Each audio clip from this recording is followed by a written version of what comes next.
Hello बच्चों। आज हम लोग राष्ट्रपति यानी प्रेसिडेंट के बारे में संविधान से जुड़ी जानकारियों को समझेंगे, जो हमारे परीक्षा के लिए बहुत ही उपयोगी सिद्ध होने वाले हैं। ये वे सारे प्रश्न होंगे जो हमारे परीक्षा में बार बार पूछे जाते हैं। चलिए हम देखते हैं। राष्ट्रपति पद की अर्हताएँ अनुच्छेद 58 यानी क्वालिफिकेशंस जो है सो अनुच्छेद 58 में 58 में दिया गया है। वह भारत के नागरिक होने चाहिए। उनके न्यूनतम आयु जो है वह 35 वर्ष होनी चाहिए और लोकसभा का सदस्य निर्वाचित होने की योग्यता होनी चाहिए, किसी लाभ के पद पर न हो, यानी कोई वो ऑफिस ऑफ प्रॉफिट यानी किसी भी पद पर वो पहले से ना हो, और अगर पहले से हो तो उनको राष्ट्रपति बनने से पहले अपने पद को त्याग करना भी होता है। भारत में राष्ट्रपति का निर्वाचन किस प्रकार होता है? तो भारत में राष्ट्रपति का निर्वाचन अप्रत्यक्ष मतदान से होता है। इसमें जनता भाग नहीं लेती, क्योंकि प्रधानमंत्री का चुनाव जो होता है वो प्रत्यक्ष मतदान से होता है, जबकि राष्ट्रपति का चुनाव अप्रत्यक्ष मतदान से होता है। यह आनुपातिक प्रतिनिधित्व से एकल संक्रमणीय मत पद्धति के द्वारा होता है।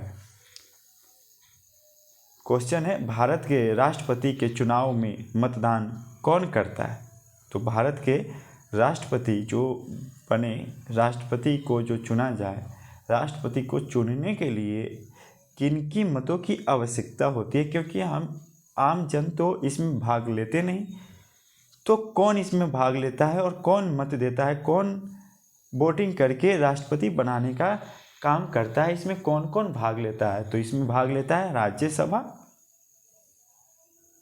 लोकसभा और राज्य व केंद्र शासित प्रदेशों की विभिन्न सभाओं के निर्वाचित सदस्य।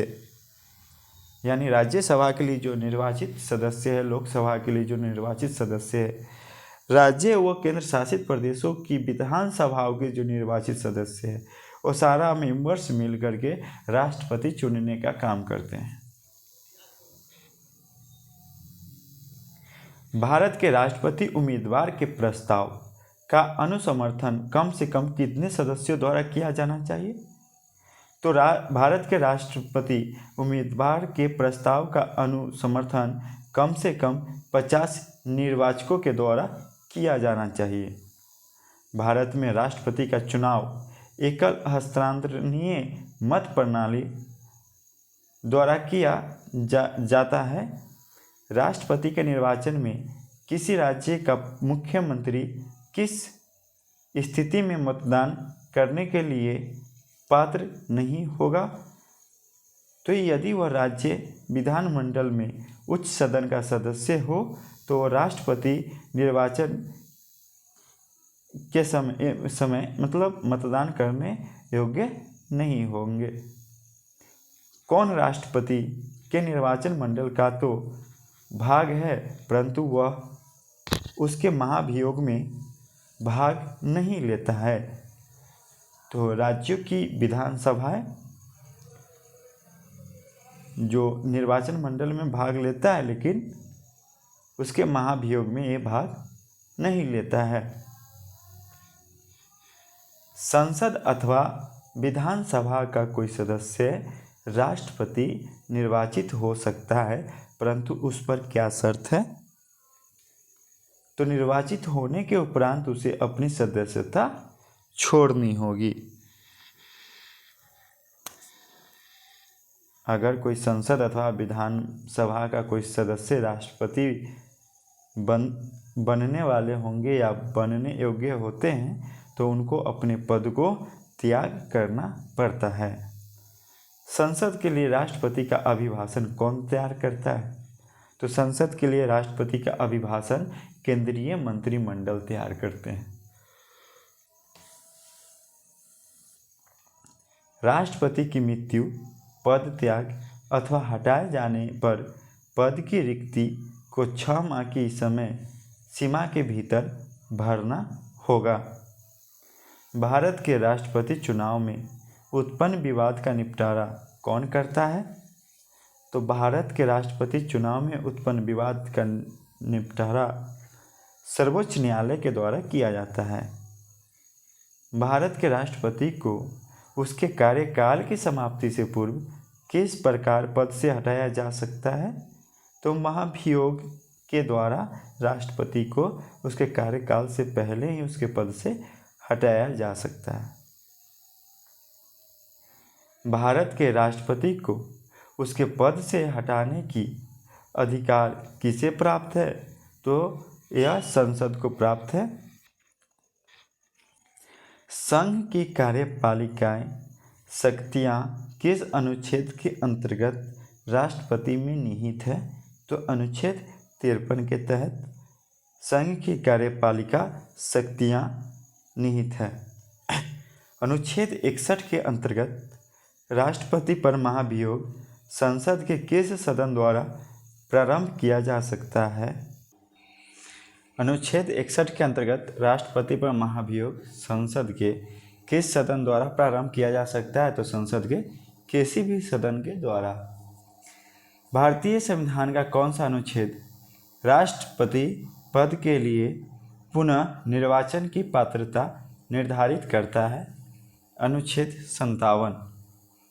अनुच्छेद 57 जो है भारतीय संविधान का राष्ट्रपति पद के लिए पुनः निर्वाचन की पात्रता निर्धारित करता है। राष्ट्रपति को कोई भी विषय पर पुनः विचार के लिए मंत्रिपरिषद को वापस भेजने का अधिकार किस संविधान संशोधन द्वारा प्रदान किया गया है? तो 44वें संशोधन के द्वारा, यानी संविधान सभा के जो 44वें संविधान संशोधन हुआ, संविधान का संशोधन हुआ, उसके द्वारा राष्ट्रपति को कोई भी विषय पर पुनः विचार के लिए मंत्रिपरिषद को वापस वह किसी भी चीज़ को भेज सकता है।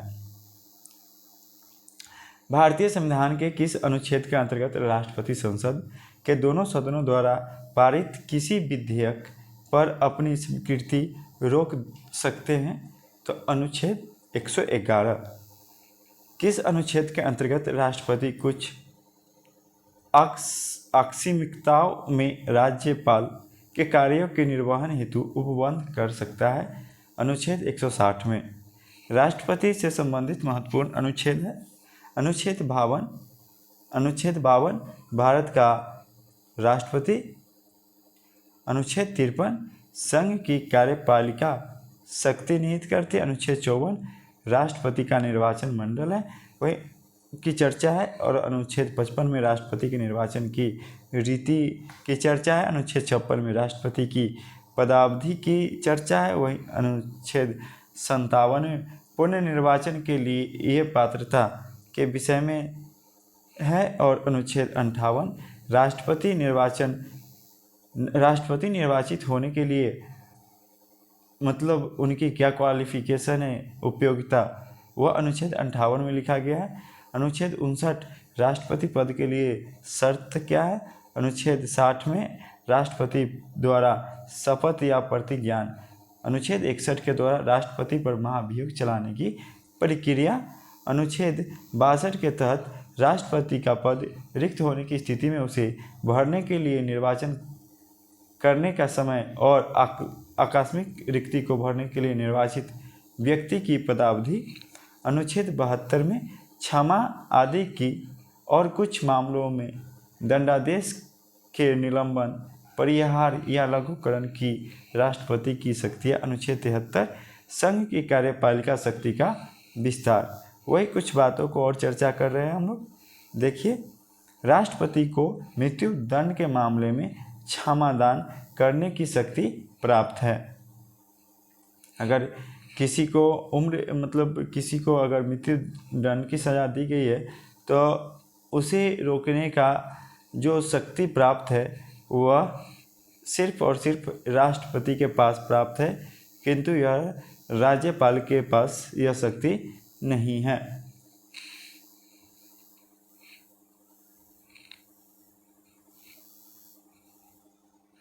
सर्वोच्च न्यायालय के न्यायाधीशों को उसके पद से हटाने का अधिकार किसे प्राप्त है?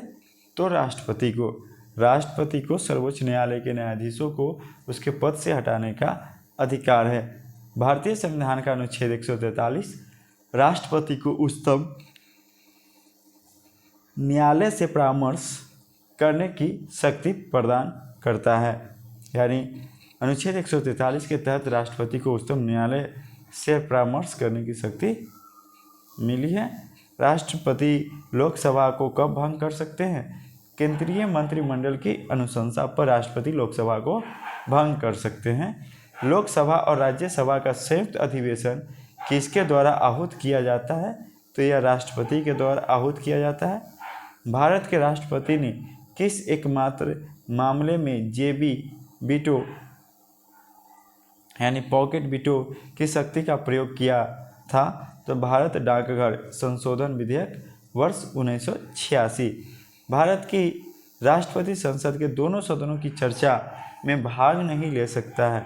जो राष्ट्रपति है वो संसद के दोनों सदनों की चर्चा में भाग नहीं ले सकता है। किसी भौगोलिक क्षेत्र को अनुसूचित क्षेत्र घोषित करने का संवैधानिक अधिकार किसे प्राप्त है? तो किसी भौगोलिक क्षेत्र को अनुसूचित क्षेत्र घोषित करने का संवैधानिक अधिकार राष्ट्रपति के पास है। राष्ट्रपति द्वारा नियुक्ति अधिकारी प्रधानमंत्री एवं केंद्रीय मंत्री।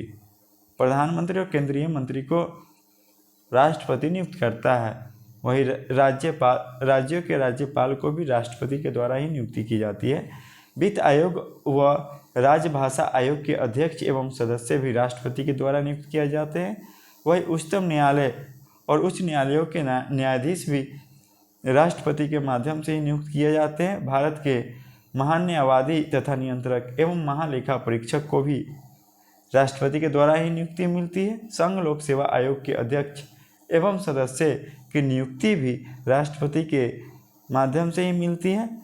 मुख्य निर्वाचन आयुक्त एवं अन्य निर्वाचन आयुक्त की नियुक्ति भी राष्ट्रपति के माध्यम से ही प्राप्त होता है। राष्ट्रीय मानवाधिकार आयोग के अध्यक्ष एवं सदस्य भी नियुक्ति राष्ट्रपति के माध्यम से की जाती है। अनुसूचित जाति व अनुसूचित जनजाति आयोग के अध्यक्ष एवं सदस्य की नियुक्ति भी राष्ट्रपति के माध्यम से की जाती है। संघ राज्य क्षेत्रों के राज्यपाल अथवा प्रशासक की नियुक्ति भी राष्ट्रपति के द्वारा किया जाता है। दिल्ली व पांडुचेरी के मुख्यमंत्री की नियुक्ति भी राष्ट्रपति के द्वारा ही किया जाता है। वर्तमान में राष्ट्रपति की मासिक वेतन कितना है? तो यह 5 लाख है।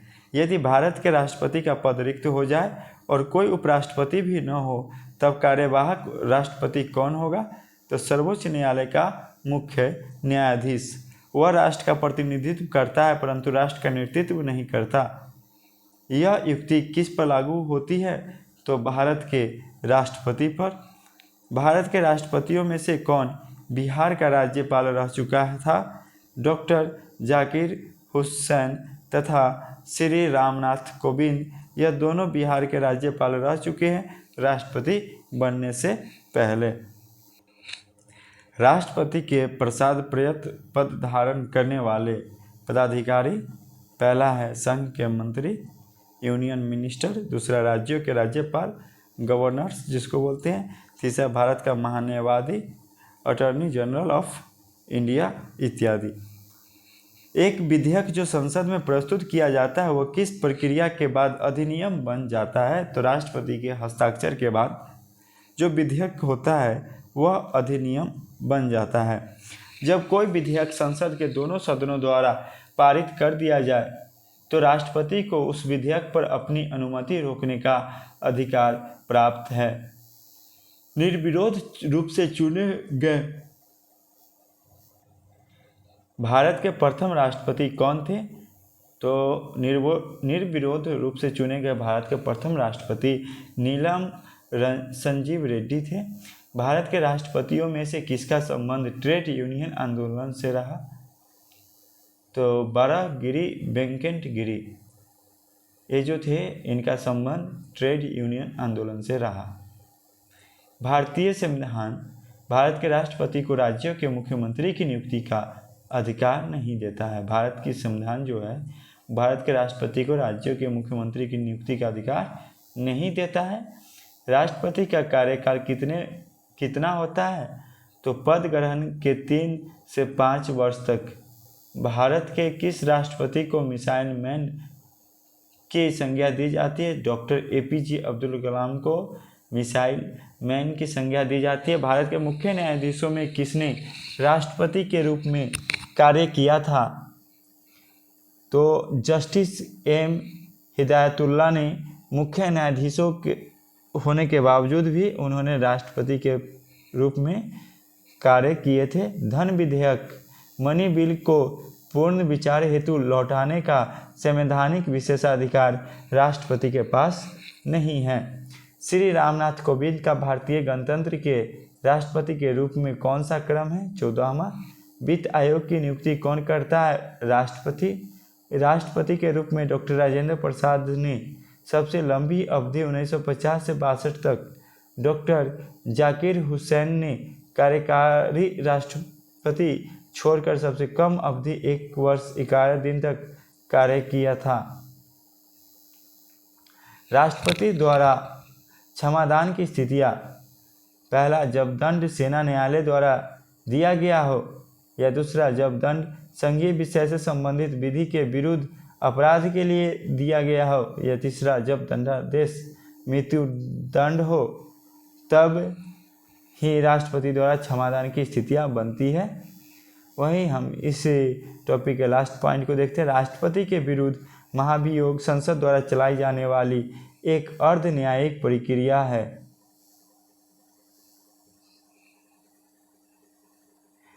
Thank you everyone watching this video. Please अगर आप हमारे चैनल पर नए हैं तो सब्सक्राइब जरूर कर दें, बेल आइकन को भी दबा दें ताकि आपको अपडेट में लगातार सारे क्वेश्चन आंसर जो आपके एग्ज़ाम में के लिए महत्वपूर्ण है वो सारा क्वेश्चन आंसर मैं इसी के माध्यम से ऐसे ही करवाते रहूँगा। Thank you everyone. सभी वीडियो को प्राप्त करने के लिए आप अपने चैनल को ज़रूर से ज़रूर सब्सक्राइब करें। Thank you.